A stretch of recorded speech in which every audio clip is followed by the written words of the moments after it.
हमारी पूरी एसोसिएशन ने मुझसे पहले भी और मेरे बाद भी पूरा के पूरे लेडी हार्डिंग के डेवलपमेंट के लिए काम किया। तो हमें जो लगता है हम अपनी ब्रांच के लिए ईमानदारी से काम करते हैं, उससे मेरे घर चलता है, उससे मेरी रोटी चलती है, मेरे परिवार चलता है।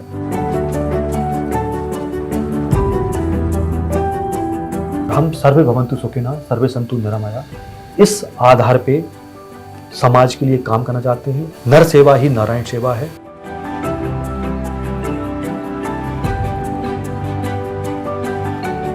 ना तो हम काम्ये राज्यम ना स्वर्गम ना पुनर्भवम काम्ये दुख ताप्तानाम प्राणिनाम आर्षि नाशनम। ना मुझे स्वर्ग की कामना है, ना मुझे किसी राज्य की कामना है, ना किसी सुख सुविधा की कामना है। बस सेवा करूं, जो दुखी प्राणी है, जिसको कुछ समस्या है, उनके कुछ काम आ सकूं, यही मेरा जीवन का लक्ष्य है।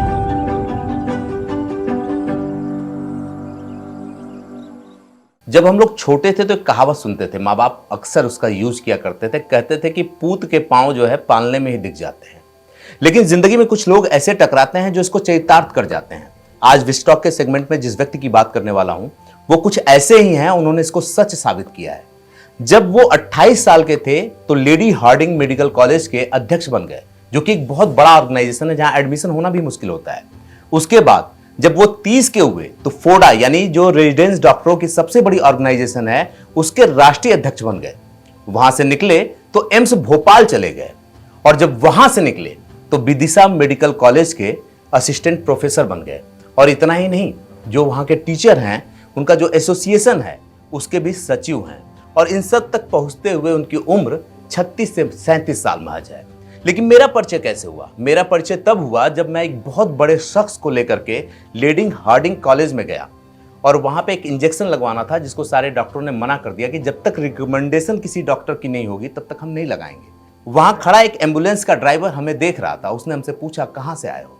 हमने बताया कि हमारे एक मित्र थे जो पहले इसी हॉस्पिटल में हुआ करते थे और उनके रेफरेंस से आए हैं। उसने नाम पूछा और जब से मैंने नाम बताया वो एक पांव पे खड़ा हो गया और हमें जगह जगह लेके जाना शुरू किया।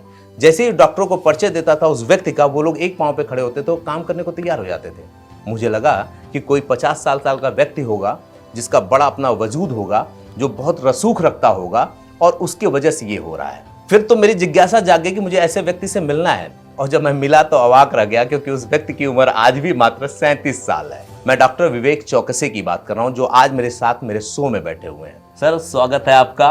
और मैं बड़ा हैरान हूं, जब मैंने आपके बारे में कहानी सुनी, जब मुझे लोगों ने बताया तो मुझे लगा कोई होगा ऐसा अधेड़ व्यक्ति जिसने इतनी उपलब्धियां हासिल कर ली। कैसे ये सब कुछ हो गया? ये अब मैं मानता हूं कि पूत के पांव पालने में दिख जाते हैं। ऐसा नहीं है सर। एक्चुअली जब मैं नवोदय से पास आउट हूँ, विदिशा JNV नवोदय से। वहाँ से अपने जब MD करने में लेडी हार्डिंग मेडिकल कॉलेज आया तो मेरे यहाँ पे बहुत सारे सीनियर्स थे जिन्होंने मुझे बहुत सपोर्ट किया। और मैं उस समय एक पहला ऐसा MD स्टूडेंट था, PG स्टूडेंट था, जो PG होते हुए लेडी हार्डिंग मेडिकल कॉलेज का प्रेसिडेंट बना। बहुत सेकेंड ईयर PG बन गए थे। मेरे senior doctor Ravindra Chauhan sir थे, उन्होंने मेरे बहुत हेल्प की इसमें। और फिर हमने, मेरी पूरी टीम ने, मैं उसको अपना क्रेडिट बिल्कुल नहीं मानता, मेरी पूरी टीम थी, बहुत एक्टिव थी, उसने लेडी हार्डिंग मेडिकल कॉलेज के लिए बहुत काम किया, अभूतपूर्व काम किए। मैं उसमें से बहुत कुछ काम बता देता हूँ। मैं वहाँ पे एक 1500 करोड़ का प्रोजेक्ट है, CRP करके, कॉम्प्रेहेंसिव डेवलपमेंट प्लान है। वो 2011 में बनना था, लेकिन कुछ टेक्निकल इश्यूज़ रहे और वो कंप्लीट नहीं हो पाया। वो उसके जो कॉन्ट्रैक्टर था वो पैसा 1500 करोड़ के पैसे का कुछ ऐसा करके वो निकल गया, वो नहीं हो पाया। हम जब हमारी एसोसिएशन को इसके बारे में जानकारी थी तो हमने उसके लिए कैंपेनिंग चालू की, अपने अपने स्तर पर सोशल मीडिया पे की, फिजिकली की, कुछ आंदोलन भी किए, प्रोटेस्ट किए। मेडिकल स्टूडेंट्स की जो यूनियन थी UG वालों की, वो भी हमारे साथ थी, हमारे टीचर्स भी साथ में थे, स्टाफ साथ में था, कर्मचारी यूनियन, सारे सब लोग साथ में थे। हमने उसके लिए आंदोलन किया और अंततः हमने 2018 में उसके लिए भूख हड़ताल पर बैठा मैं, और मेरे साथ पूरा कॉलेज बैठा। और जब भूख हड़ताल बैठा तो हमारी शर्त यही थी कि जो ये CRP प्लान है जो 1500 करोड़ का, जब तक मंत्री जी आके खुद नहीं बोलेंगे कि ये टाइम फ्रेम में, कि ये टाइम बाउंड में मैं बोल रहा हूँ कि इतने दिन में काम चालू हो जाएगा, तब तक हम ये कोई भी स्टूडेंट, कोई भी रेसिडेंट यहाँ भूख हड़ताल से नहीं उठेगा। अंततः केंद्रीय स्वास्थ्य मंत्री जी को आना पड़ा। उन्होंने बोला कि 3 महीने के अंदर ये काम खड़ा हो जाएगा। काम चालू हुआ। आज आप देखिए लेडी हार्डिंग में बहुत सारी बिल्डिंग बनी हुई है। अच्छा, यही वजह है कि वहाँ का प्यून से लेकर के डायरेक्टर तक आपको इतना मानता है? इसके अलावा भी हमने ये 5-6 साल में जब रहा, जितने ड्यूरेशन में बहुत सारे काम करवाए। शुरुआत में लेडी हार्डिंग मेडिकल कॉलेज में जब हम गए थे एडमिशन कराने, और मुझसे पहले भी लोग थे, रोड नहीं हुआ करता था। मैं शुरू में बहुत ज़्यादा, बिल्कुल स्टार्टिंग में मुझे हॉस्टल सेक्रेटरी बनाया। Doctor Ravindra Chauhan sir president थे वहाँ के। हमने रोड के लिए कैंपेनिंग की। उस समय एमपी हुआ करती थी मीनाक्षी लेखी जी, अभी भी हैं, दिल्ली, न्यू दिल्ली की। हमने एक कार्यक्रम करवाया, ब्लड डोनेशन कैंप का करवाया। मीनाक्षी लेखी जी को लेके आए, उनसे हमने निवेदन किया कि मैडम आपके कॉन्स्टिट्यूंसी में ये कॉलेज है और केंद्र सरकार का बहुत बड़ा इंस्टीट्यूट है, गर्ल्स कॉलेज है, 100 साल पुराना कॉलेज है, और इसमें रोड नहीं है अंदर। तो उन्होंने इस बात को संज्ञान में लिया और रोड काम चालू हो गया। पूरे कॉलेज बिल्कुल हैरान रह गया कि हमारे काम करने का प्रोसेस था, बहुत कंस्ट्रक्टिव था। देखिए, छात्र जो संगठन होते हैं वो 2 तरह के काम कर सकते हैं। एक होता है कंस्ट्रक्टिव, एक होता है कि आंदोलन करना है, डिस्ट्रक्टिव, ये करना है, बहुत सारा। देखिए, हमारी पूरी एसोसिएशन ने, मुझसे पहले भी और मेरे बाद भी, पूरा के पूरे लेडी हार्डिंग के डेवलपमेंट के लिए काम किया। वहाँ पे आप आरएमओ करके एक ब्लॉक है बहुत बड़ा, वो बहुत बाद में मिलना चाहिए, मिलने वाला था, लेकिन हमारी एसोसिएशन ने उससे बात की और वो हमको 2014-15 में मिल गया। वहाँ पे बहुत बड़ी कैंटीन हमने खुलवाई। स्पोर्ट कॉम्प्लेक्स 25 लाख का हमने सेंक्शन करवाया। हमने वहाँ पे कैंटीन में एरिया बड़ा था, हमने पीजी के लिए बैठने के लिए, पढ़ने के लिए रीडिंग रूम की कमी थी, तो हमने उसको अलग पार्टीशन करवा के उसके लिए रीडिंग रूम बनवाया। एक आप जाएंगे, अभी अब तो पार्किंग बन गई, उस समय बहुत ज़्यादा अतिक्रमण हुआ करता था और किसी में ये हिम्मत नहीं थी कि उस अतिक्रमण के बारे में कोई कमेंट भी कर पाए। बहुत पहले से था, मतलब सालों से अतिक्रमण हो रखा था। लेकिन हमने एक प्लान के तहत पूरे एसोसिएशन ने, स्टूडेंट एसोसिएशन में हमारा साथ दिया, उसके लिए हमने आवाज़ उठाई, कैंपिंग चलाया, और आज वो वहाँ से हट के, वो अतिक्रमण हटाना मतलब ये मान के चलिए आप कि असंभव लगता था। नहीं, ये उस ड्राइवर ने भी मुझसे बताया कि आज जो ये नई तस्वीर आप देख रहे हैं लेडी हार्डिंग की, ये उन्हीं की देन है। बिल्कुल, हमने उस अतिक्रमण हटाया, पूरा जोर लगा दिया उसके लिए, और इसका आज पार्किंग है, स्पेस बन गया, काफ़ी कुछ। पानी की सुविधा नहीं थी पीने की। हमने मेरा पीजी का एग्ज़ाम ख़त्म हुआ, उसकी 12 बजे मैं पीजी एग्ज़ाम देके आया और 2 बजे हमने स्ट्राइक कर दी कि हम जब तक स्ट्राइक कॉल ऑफ नहीं करेंगे, जब तक मंत्री जी खुद आके नहीं बोलें कि हाँ हर हॉस्टल में हर फ्लोर पे पानी की व्यवस्था हो जाएगी। और हमारे फग्गन सिंह कुलस्ते जी केंद्रीय मंत्री थे उस समय, हेल्थ के MOS थे, वो आए, उन्होंने हमसे प्रॉमिस किया और 2 दिन के अंदर पूरे फ्लोर पे पानी की जो मतलब वो आए, माने और काम करवा दिया। जो कि पहले कितने दिन से हम उसकी लड़ाई लड़ रहे थे, वो दो दिन में लग गए। तो ऐसा नहीं था कि नहीं हो सकता, लेकिन एक तरीका जो हमने अपनाया, एक कंस्ट्रक्टिव, और हमने ऐसा नहीं कि सिर्फ रेसिडेंट डॉक्टर के लिए, वहाँ पे मरीजों के लिए हमने ऐसे कार्यक्रम किए। हमने पहली बार हमारी एसोसिएशन ने ऐसा कार्यक्रम करवाया कि लेडी हार्डिंग से पूरा लेडी हार्डिंग फैमिली, मैं उसको फैमिली वर्ड बोलूँगा, नर्सिंग है, कर्मचारी हैं, स्टूडेंट्स हैं, रेसिडेंट्स हैं, सीनियर डॉक्टर्स हैं, जो भी वहाँ काम करता है, सब ने हमने एक कैंपेनिंग चलाया, बेटी बचाओ बेटी पढ़ाओ। लेडी हार्डिंग से हमने एक रैली की, मैराथन किया और इंडिया गेट पे जाके हमने उसका समापन किया। माननीय अश्विनी चौबे जी उस समय MOS थे, वहाँ पे आए। हमने एक स्वच्छ भारत, स्वस्थ भारत के लिए एक रैली की, लेडी हार्डिंग से इंडिया गेट तक के लिए सफाई अभियान किए, वृक्षारोपण का कार्यक्रम करवाया हमने कि हर एक डॉक्टर जो मेडिकल डॉक्टर है, स्टूडेंट इंक्लूडिंग स्टूडेंट, एक अपना पौधा लगाएगा। पूरे लेडी हार्डिंग में हमने ग्रीनरी करवाई, उसमें हमने कई संस्थाओं का हमारा योगदान मिला हमको। और हमने एक एंथ्रॉल करके पहली बार, और एक ही बार होकर रह गया वो, इसके बाद नहीं हुआ, बाद में भी नहीं हुआ। और फिर मैं एक्चुअली भोपाल चला गया था मैं। हमने एंथ्रॉल करके रेसिडेंट डॉक्टर्स की एक बहुत बड़ा एनुअल फंक्शन करवाया, जिसमें ताल कटोरा मैदान में, मतलब बिना किसी पैसे के, हमने सिर्फ सहयोग करके ताल कटोरा ग्राउंड में हमने नाइट टूर्नामेंट करवाए, सारे स्पोर्ट्स करवाए, सब हैरान। पूरा एडमिशन मजेदार बात ये पैसा नहीं लगा और आपने ताल कटोरा ग्राउंड आपने ले लिया। मजेदार बात ये कि जो लोग भी आपको देख रहे होंगे वो सोच रहे होंगे इस व्यक्ति को तो नेता होना चाहिए, डॉक्टर कहाँ से बन गया। नहीं, बस मेरे लेडी हार्डिंग की टीम बहुत स्ट्रॉन्ग थी, मेरे सीनियर्स का बहुत सपोर्ट मिला। फिर बहुत से ऐसे लोग होंगे जो देख रहे होंगे, जो लेडी हार्डिंग के होंगे, और वो आपको देख भी रहे होंगे, सुन रहे होंगे इस चीज़ को। अच्छा, इसके साथ साथ फिर मैं 2 साल बाद ही मैं लेडी हार्डिंग के मेडिकल कोच के RD प्रेसिडेंट तो था ही था, साथ में मैं फोडा का राष्ट्रीय अध्यक्ष भी बन गया। फोडा एक बहुत बड़ी एसोसिएशन है, रेसिडेंट डॉक्टर के पीछे बहुत काम करती है। उसने 7th पे कमीशन के लिए सबसे पहले आवाज़ उठाई। उसने जो डॉक्टर्स के बॉन्ड होता है रूरल पोस्टिंग के लिए, उसकी बहुत बड़ी लड़ाई लड़ी, वो जीते भी। उसने DNV के जो स्टूडेंट्स थे उसमें मतलब थोड़ा सा डिफ्रेंशिएशन होता था, तो उनको MD के इक्विवेलेंट रखा, और अब मतलब इक्विवेलेंट है वो। और बहुत सारे काम करवाए रेसिडेंट के बेनिफिट के लिए, मैटरनिटी लीव के लिए बात की। आज एसआरसिप की एज की अगर बात करते हैं, उस समय जनरल की 33 ईयर हुआ करती थी। हम लोगों ने फोडा के प्लेटफॉर्म से, उस समय JP Nadda ji health minister हुआ करते थे, बहुत कोऑपरेटिव थे, उनसे हमने बात की तो 40 साल उम्र करवाई एसआरसिप की। क्योंकि क्या था, लोगों को सुनने में लगेगा बहुत छोटा इशू है, लेकिन ये इशू मैं आपको बहुत अच्छे डिस्कस करता हूँ। 33 ईयर्स एसआरसिप की एज थी जनरल की, लेकिन कई स्टेट्स ऐसे हैं जहाँ पे एमबीबीएस के बाद भी बॉन्ड होता है, पीजी के बाद भी बॉन्ड होता है, और ये बॉन्ड करते एमडी करते करते व्यक्ति की उम्र हो जाएगी 33 के ऊपर। लेकिन मेडिकल कॉलेज में अगर असिस्टेंट प्रोफेसर आपको बनना है या फैकल्टी बनना है तो आपको एसआरसिप मैंडेटरी है, तो वो कभी मेडिकल कॉलेज में प्रोफेसर बन नहीं पाएगा, तो मतलब मेडिकल कॉलेज में कभी आ ही नहीं पाएगा। तो वो चाहता है आना, और कई सीट्स जो खाली रह जाती थी, तो एसआरसिप की सीट खाली जाती है, कई डिपार्टमेंट्स में, बड़े बड़े इंस्टीट्यूट में रह जाती हैं। तो हमने ये सारे विषय जेपी नड्डा जी सामने डिस्कस किए, तो उनको लगा ये बात सही है। तो हम जब भी गए मिनिस्ट्री में, हमारे मिनिस्ट्री में कोई काम नहीं रुकता था, वेरी फ्रेंकली, मतलब कोई जाने को शायद किसी को जाना बहुत मुश्किल होता था, लेकिन फोर्डा का काम, लेडी हार्डिंग के काम कभी नहीं रुके मिनिस्ट्री में, कोई भी किसी भी स्तर पर। ऐसा तो नहीं कि उन पार्टियों को आप में भविष्य दिखता था? नहीं, हम लोग जब हमारे साथ क्या था, हम प्रॉब्लम लेके जाते थे ना, साथ में सॉल्यूशन लेके जाते थे। अच्छा, कि सर ये प्रॉब्लम है, ये जेन्युइन प्रॉब्लम है, और इसमें सॉल्यूशन ऐसा है कि जो फिजिबल है, मतलब आपको भी बहुत ज्यादा एफर्ट नहीं रखना, मतलब उनको बहुत एक्सरसाइज नहीं करनी है, अगर वो चाहें तो वो काम कर सकते हैं, कर सकते हैं। जैसे हमने सिक्योरिटी का रीजन उठाया, लेडी हार्डिंग, आरएमएल और सफदरजंग, इसमें आज बहुत A1 क्लास की सिक्योरिटी होती है।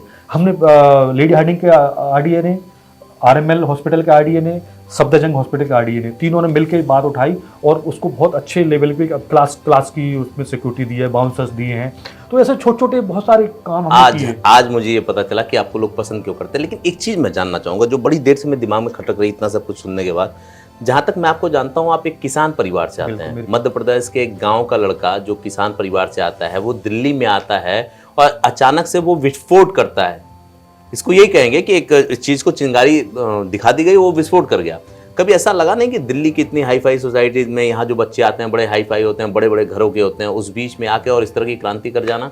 मैं इसमें, मेरे बहुत सारे सीनियर्स हैं, मैं उनको क्रेडिट देना चाहूँगा। मैं जब आया था मुझे बहुत सारी चीज़ें पता नहीं थी, मैं बहुत मतलब बोले चाहिए मुझे ज़्यादा चीज़ें नहीं था। तो लोगों ने देखा कि हम हर बहुत सारी चीज़ों में एक्टिव रहते थे। मैं आया था सेकेंड डे ही, हमने जो हमारा एक ही मैच हुआ करता था लेडी हार्डिंग में, और मैं, मेरे बैचमेट जो न्यू एडमिशन हुए थे, सब लोग खाना खा रहे थे। तो हमने बात की वो कैंटीन वाले से कि भैया ये रोटी थोड़ी कच्ची है। तो उसने हमसे बहुत ही रूडली बिहेव किया और आंसर दिया। तो हमने, मेरे साथियों ने थोड़ा सा एग्रेसिव हुए, तो कुछ सीनियर्स देख रहे थे जो एसआर थे हुआ करते थे, हम पीजी आए थे, एसआर थे, सर्जरी में थे, मेडिसिन में थे। उनको लगा कि ये लड़के काम के हैं, क्योंकि देखिए ऐसा नहीं था, मैं बहुत एक्टिव था, लोग बहुत एक्टिव है, बहुत लोगों में ये टैलेंट है, मगर सबकी अलग अलग समस्याएं। कोई क्लिनिकल ब्रांच का है, किसी के पास समय नहीं है, किसी के एमसीएच की प्रिपरेशन करना है, किसी को डीएम की प्रिपरेशन करना है। हम पीजी भी थे, नए थे, हमारे पास समय भी था थोड़ा बहुत। तो उनको लगा कि यार ये बच्चों को आगे करते हैं। उन्होंने मुझे आगे किया कि नहीं विवेक, हमसे पूछा नाम वगैरह, बोले कि तुम एक्टिव, आप काम करना चाहोगे क्या आरडीए में? तो हमने बोला सर हम डिपार्टमेंट से बात करते हैं। डिपार्टमेंट का बहुत सहयोग मिला, बैचमेट का सहयोग मिला, उन्होंने हमको पुश किया, आगे किया। मतलब नेतृत्व तो करता सही हो तो कोई भी टीम बेहतर कर सकती है। तो उन्होंने हमें बहुत, रविंद्र चौहान सर को लगा कि ये लड़का, वो प्रेसिडेंट थे, वो पेशेंट बने, मुझे हॉस्टल सेक्रेटरी बनाया, और पीजी फर्स्ट ईयर खत्म होते होते मुझे जनरल सेक्रेटरी बना दिया। बहुत बड़ी बात थी, जनरल सेक्रेटरी आरडीए में पीजी का बनना शायद लोगों को समझ में नहीं आएगा, क्योंकि कई स्टेट्स में एसआरसिप का इतना बड़ा कंसेप्ट नहीं है। दिल्ली में 3 साल एसआरसिप करनी होती है, किसी पीजी के अंडर में एसआर काम करें, ये थोड़ा सा एक बहुत बड़ा एक डिफरेंशिएटिंग लाइन होती है, थ्रेशोल्ड लाइन होती है पीजी और एसआर के बीच में।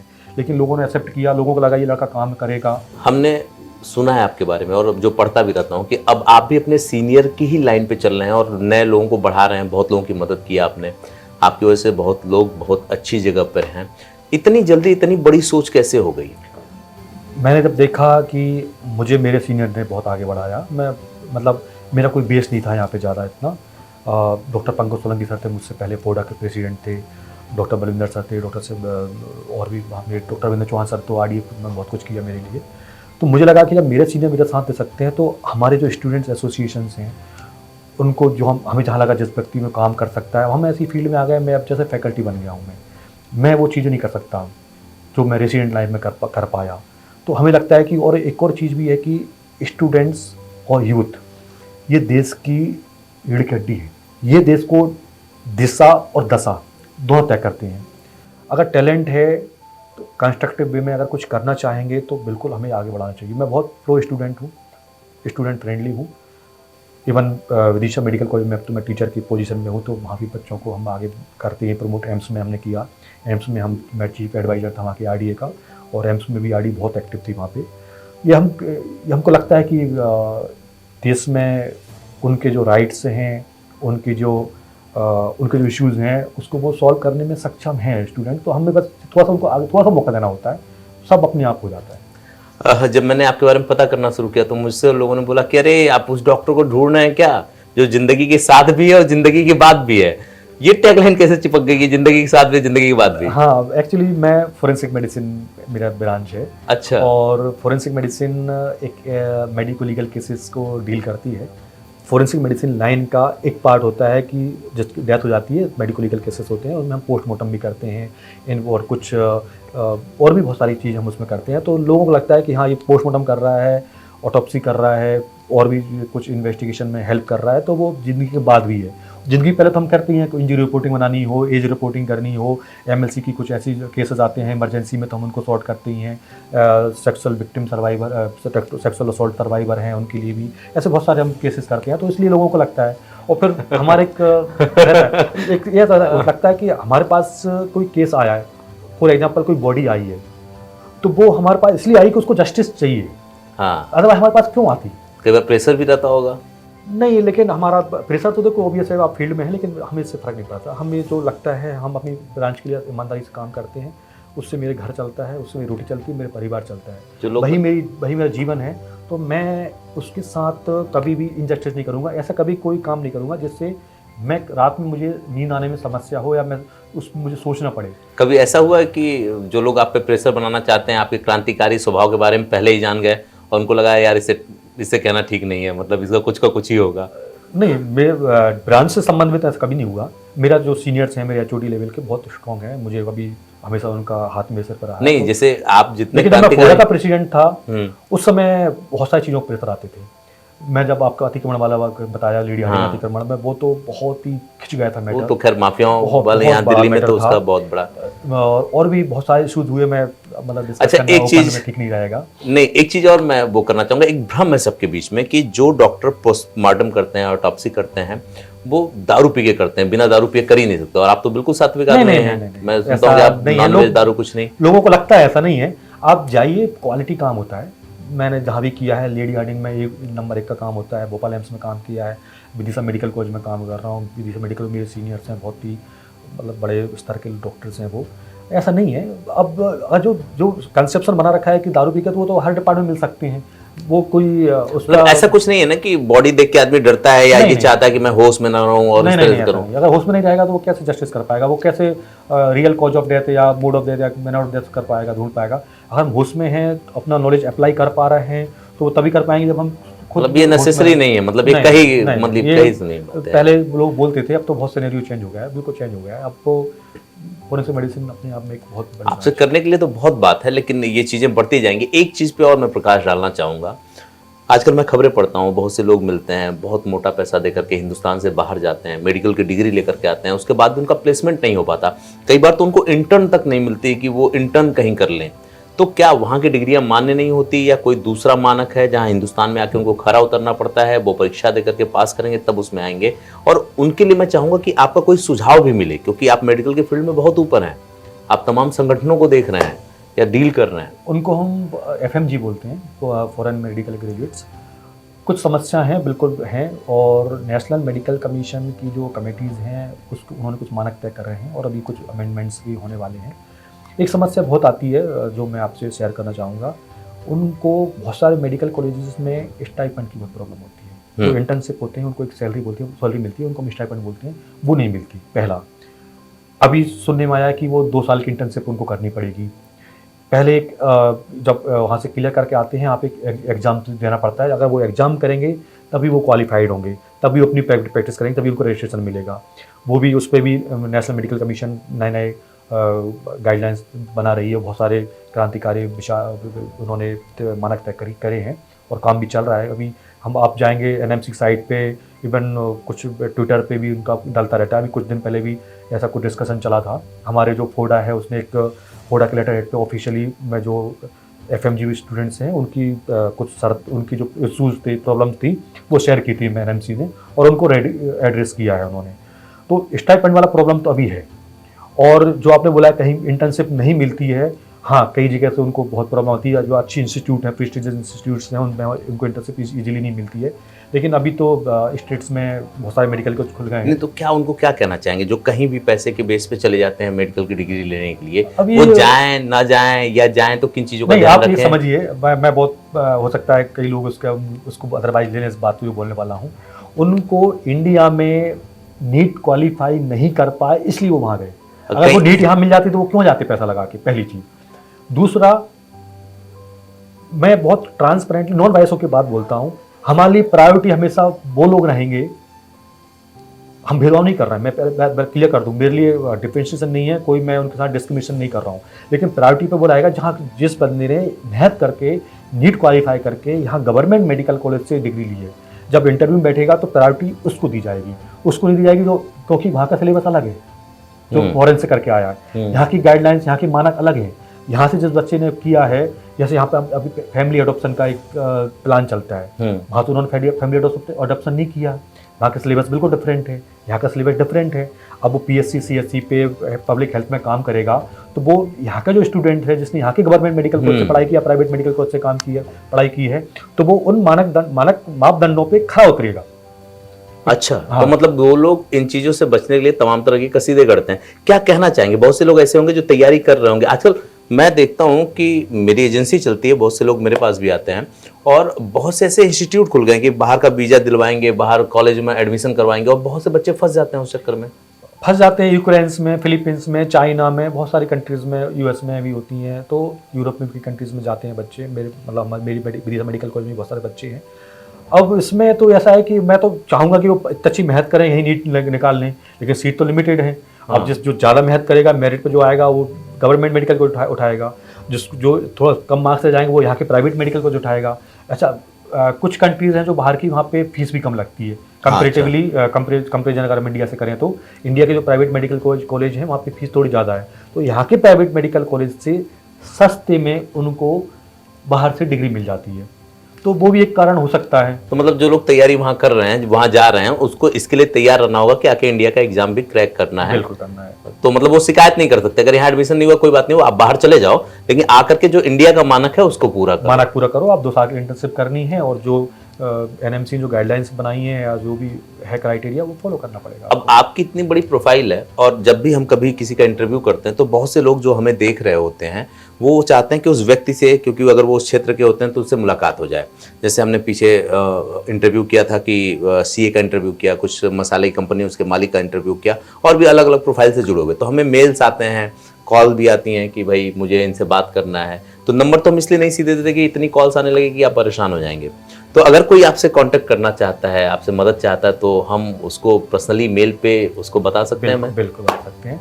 बस मेरा एक संदेश है, मेरा एक गुरु मंत्र है, ना तो हम काम्य राज्यम ना स्वर्गम ना पुनर्भवम काम्य दुखताप्तानाम प्राणिनाम आर्षि नाशनाम। ना मुझे स्वर्ग की कामना है, ना मुझे किसी राज्य की कामना है, ना किसी सुख सुविधा की कामना है। मैं बस सेवा करूं, मैं किसी जो दुखी प्राणी है, जिसको कुछ समस्या है, उनके कुछ काम आ सकूं, यही मेरा जीवन का लक्ष्य है, यही हमारा गुरु मंत्र है।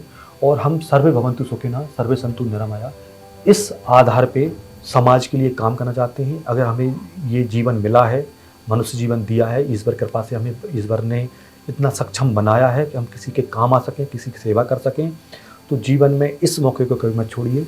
नर सेवा ही नारायण सेवा है। आप जीवन में ये सेवा करने के बाद जो आपको एक फीलिंग आएगी, एक अनुभूति होगी, वो अपने आप में बहुत बड़ी होती है, बहुत अच्छा मज़ा आता है। आप कुछ दुखियों के काम आता है, सेवा के काम आइए।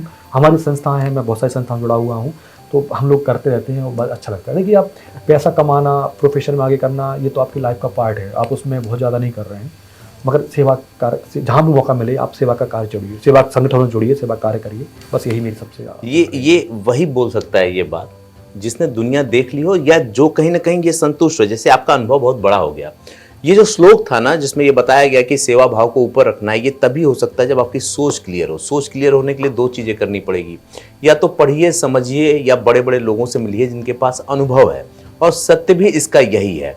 तो आपको मतलब किसी चीज़ के पीछे के भागने के से बेहतर है कि खुद को उस चीज़ में रमा लिया जाए, उसके काबिल बन जाया जाए, ताकि लोग चल के आए। जैसे ये जो उम्र है, मैं बार बार ये कह रहा हूँ कि शायद मेरी और इनकी उम्र एक बराबर ही है।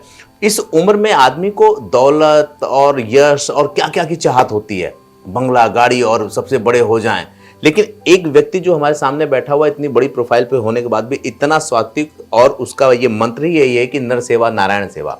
तो अगर आप लोग भी चाहते हैं कि इनसे मुलाकात हो, इनसे बात करना चाहते हैं, तो हमारे उसी मेल आईडी पे जिस पे आप लोग मेल करते हैं, यहाँ पे हमें मेल कर दीजिए, इनका नंबर मिल जाएगा या इनसे बातचीत करा दी जाएगी। और अगर लगता है कि कोई शख्सियत आपके पास ऐसी है जो हमसे बात करना चाहते हैं, तो यहाँ आ सकते हैं, या बाकी डिटेल्स के लिए आप विस्टॉक मीडिया के प्लेटफॉर्म पे जा सकते हैं।